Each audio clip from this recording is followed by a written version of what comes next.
If you're new here, my name is Dan and I like filming music videos and other cool stuff, and today we're looking at the small rig handle for the Ronin-s, and is it a must-have accessory.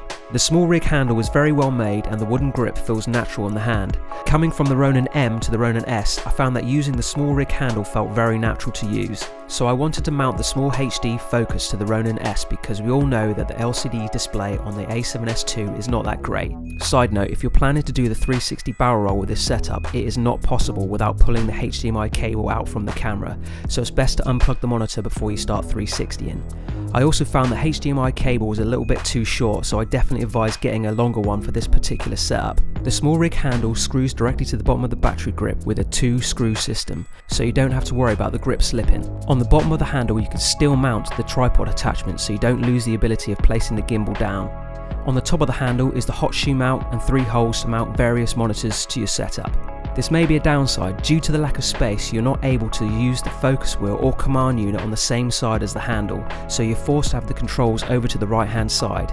Not a huge deal, you can easily flip the display on the command unit for right-sided configuration. Be sure to check out my DJI command unit video in the link below. Don't get me wrong, I still have a soft spot for the Ronin M, and I've used it in countless music videos. But the Ronin-s is fast becoming my go-to gimbal, especially with the introduction to more and more accessories.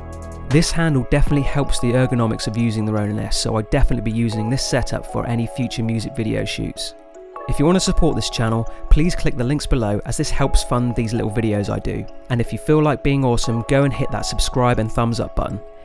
See you in the next one.